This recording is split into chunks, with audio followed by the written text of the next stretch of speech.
Olá pessoal, a gente vai ter nessa aula aqui como instalar o Linux no AVM, tá? A gente vai usar a distribuição Debian. Essa distribuição depois a gente vai usar também para fazer alguns exercícios de Linux, tá? Mas primeiramente a gente vai focar na instalação em cima de VirtualBox. Aqui imagino que muita gente não tem possibilidade de instalar no próprio notebook ou dividir a partição do HD.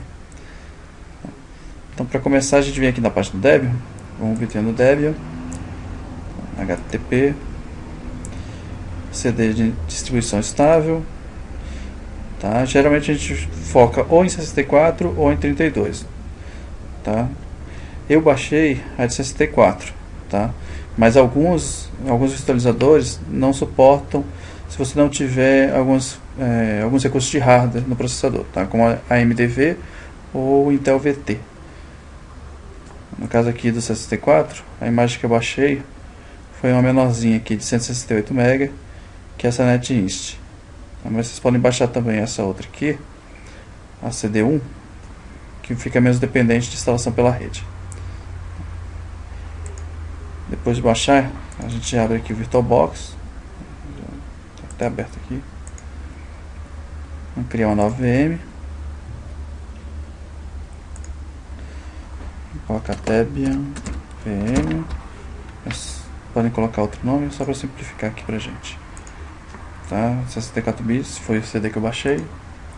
Tá? A memória eu vou deixar padrão, porque como a gente não vai ter interface gráfica nessa instalação, ele também não vai usar muito recurso. Tá? Se sentir necessidade, depois a gente pode aumentar isso aqui. Tá? Vou criar um disco rígido novo. Tá? Vai criar com tipo de arquivo VDI. Tá? A imagem de disco rígido, na verdade ele não é um disco rígido mesmo, né? Vai ser só um arquivo que vai ser colocado no disco rígido da máquina, e essa VM vai ver esse arquivo como se fosse o disco dela. Tá? Vai ser dinamicamente alocado. Isso quer dizer que ele não vai alocar imediatamente todo o espaço. A gente vai ver lá na frente nas propriedades que vai aparecer o tamanho real do arquivo e o tamanho virtual.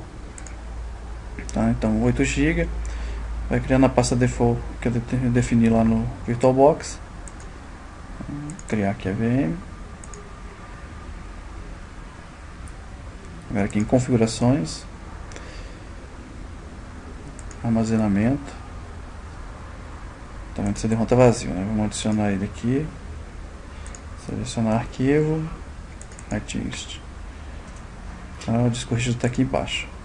Então, se você olhar aqui, tamanho real 36K, ou seja, ele não alocou tudo, né? Ele só vai fingir para o sistema operacional que está sendo instalado que ele tem 8 GB, mas na verdade ele vai alocar à medida que o sistema operacional for usando. Eu vou retirar o áudio, porque eu não vou ter necessidade dele. E a parte de rede, vou colocar em modo bridge, que é para poder ter acesso direto à rede local. Tá? Da outra forma de fazer um NAT dentro da rede do meu computador. Ok. Iniciar. Então, vamos lá na instalação.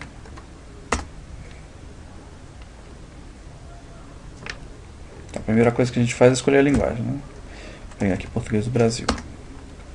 Tá? Agora o território que eu estou, né? No caso português do Brasil, Brasil também. A gente escolhe agora o teclado. Vou colocar BNT2, que é o meu formato de teclado.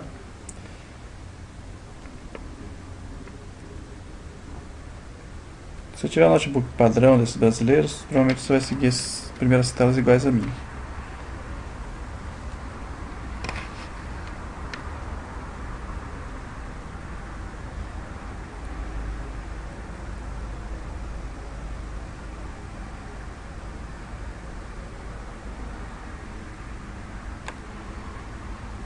Ok, nome da máquina, domínio, vou colocar o VM. Agora send root. Send root é o usuário e o administrador, né? No Linux a gente usa o nome root para administrador principal, diferente do Windows que usa administrator ou administrador. Tá? O Debian ele pede também para colocar o nome de um usuário comum que não tenha permissão de administrador. O nome da conta, né, vai ser o mesmo meu, e a senha para esse usuário. Esse usuário vai ter um diretório no /home, que ele vai ter permissão de escrita e leitura. Ok, fuso horário de São Paulo.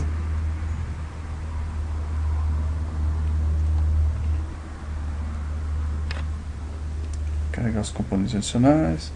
Vamos lá, formatar o disco agora. Tá, a gente vai no manual para poder mostrar como é que é o particionamento de disco. Tem as opções aqui de LVM também, a gente não vai entrar nisso agora, mas para frente a gente dá da linha LVM. Então vou selecionar aqui o disco rígido, está vendo que apareceu como se fosse um SCSI, né, no SDA, ser virtualizado. Tá. Vai criar uma nova tabela de partição, tá? É como se o disco estivesse cru, sem nada. Aí criou a tabela de partição, não tem nada nessa tabela ainda. Vamos criar uma partição primária. Vai criar uma nova partição. Tá, eu vou tirar 1 GB daqui, porque a gente vai usar mais 1 GB para a área de memória virtual. A instalação mesmo vai ser nessa área primária aqui. Tá aí, ó. Ponto de montagem é o barra. Tinha outras opções de ponto de montagem também. A gente pode ver mais na frente. Vou colocar aqui como raiz, que é onde vai ser instalado o sistema operacional. Isso aqui é a formatação, o sistema de arquivo que ele vai usar. Tá, também é uma coisa que a gente vai ver em outra aula. Vou clicar aqui, dizer que a partição é bootável. Finalizar essa configuração. Tá, sobrou um espacinho aqui de quase 1 GB. Eu vou colocar para essa partição de memória virtual. Primária também. O MBR ele vai aceitar até 4 partições primárias, né? Se a gente quiser colocar mais que isso, tem que colocar um estendido. Tá? Só que aqui usar como vai ser área de troca. É a área de troca da memória virtual. Finalizar. Pronto, a gente tem 2 partições que é o fundamental do Linux. Uma principal, raiz, né? E uma área de swap. Se faltar memória, se tiver que paginar para algum lugar, ele pode paginar para cá. Beleza, finalizar. Tá, e salvar as mudanças no disco.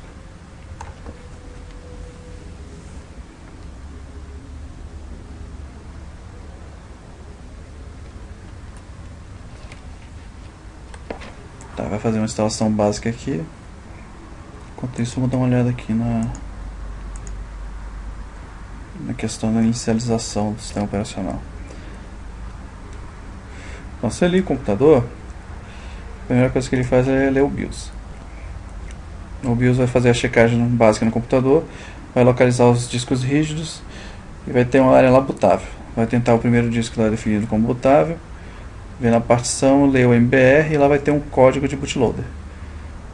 Esse código ele pode iniciar um outro programa. No caso daqui a gente está carregando o Lilo e o Grub, ou o Grub, né? Um dos dois. E esses dois caras vão procurar o kernel do Linux para subir esse kernel. Quando o kernel sobe, o primeiro processo que ele chama é o init.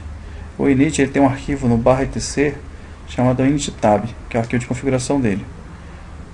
Depois que ele é executado, ele verifica o que ele tem que fazer e quais scripts que ele tem que executar. Tá? Quando a gente terminar lá a instalação, a gente vai ver que tem um arquivo, esse arquivinho diz tantos modos que ele pode rodar, como quais arquivos ele tem que executar em cada modo. Tá? Essa já foi uma questão de prova. Então você vê aqui, ó, uma da FGV, Detran, Rio Grande do Norte. Durante a inicialização do sistema operacional Linux Red Hat, qual arquivo de script é executado primeiro pelo comando init? Então, quando termina de executar o init, termina de carregar o init, né, ele começa a executar, ele vai lendo as linhas do arquivo inittab e localiza qual script que ele tem que executar primeiro. Tá? Esse daqui, fstab, na verdade não é um script de execução. Tá? É um arquivo de montagem, ponto de montagem. Tá? O inittab a gente já falou, é o arquivo de configuração dele. Tá? Então, nesse caso aqui, sobra para a gente a A, a D e a E. Tá? Para essa questão aqui, a resposta certa é a letra A. Tá? Mas isso seria diferente se a distribuição não fosse Red Hat, que depende da configuração desse arquivo inittab para cada distribuição. Então, aqui vamos ver lá agora, voltar lá para a instalação, ver como é que está. Tá, ok. Aqui ele está pedindo qual é o repositório que eu estou usando. Tá, eu coloquei lá o da USP. Tá, e nisso ele vai baixar os arquivos.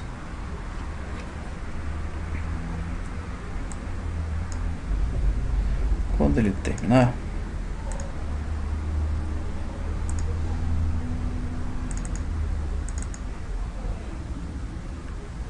ele vai perguntar sobre a instalação do Groove, onde é que a gente quer instalar, se é na partição ou se é no Master Boot Record do HD.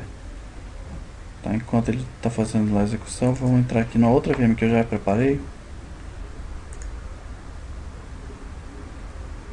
para mostrar o arquivo init.tab. Tá, ele leu o Groove, tá, iniciou a máquina, o Groove carregou essa janela de opção, agora ele vai puxar o Linux. Tá, carregou o kernel, tá, e começou a iniciar o sistema operacional. Então você vê que aí já é o init startando os daemons, os módulos de rede.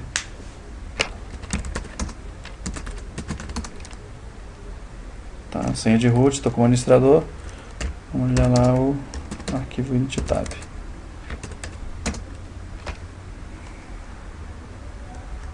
Aqui, ó. ID default, tá, está iniciando com o init2. Tá, e o que é o init2? A gente vem aqui, ó.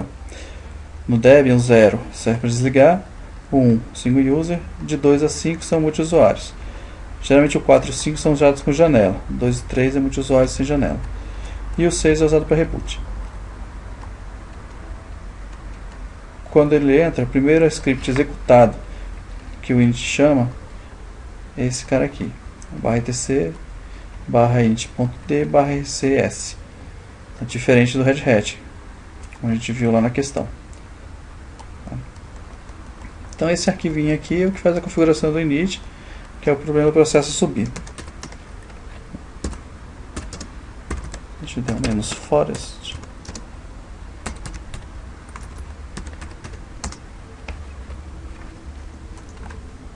A gente pode ver lá em cima o init rodando também. Init2 está lá rodando com o ID 1, PID 1. A gente vê aqui, ó, dá um init 0, a gente vai desligar a máquina. Tá, eu mudei para o init 0. Esses números eles definem também quais são os scripts que têm que ser executados para cada init. Vou voltar aqui na VM para ver como é que está. Está obtendo os arquivos ainda.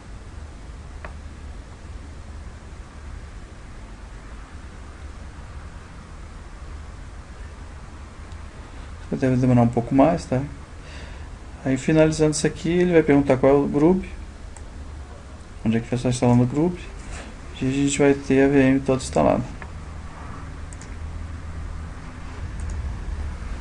Ok, usando a magia da edição, a gente pulou aquele pedaço do download, tá? Não quero participar do concurso agora. Vai iniciar o TaskCell. Tá? O TaskCell ele é para instalação de um grupo inteiro de pacotes, não só um pacote específico. Tá? Essa uma ferramenta já caiu também em questão de prova. Então, no caso eu não quero ambiente gráfico, vou deixar a opção de laptop e utilitário standard system. Tá? Aí a gente pode colocar outras coisas como servidor SSH, base de dados SQL, né, e outras tantas. Vou continuar.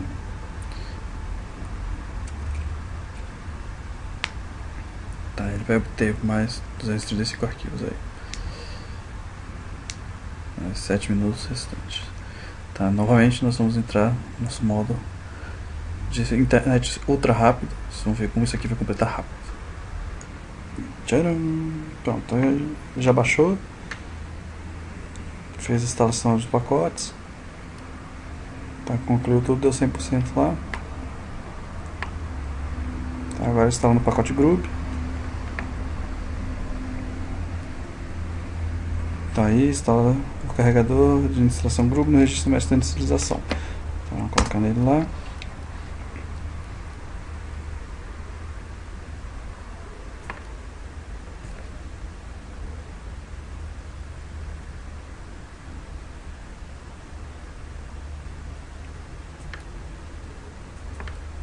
Instalação completa.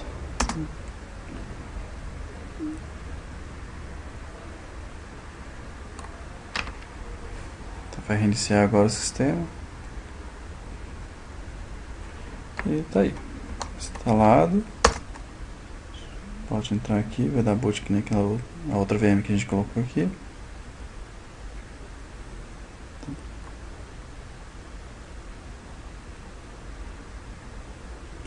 E tá aí a instalação da VMDeb. Já podemos usá-la para fazer exercícios, tá? Estudar um pouco do Linux. Tá, ok? Valeu. Daqui a pouco eu volto para falar um pouco mais sobre o Linux.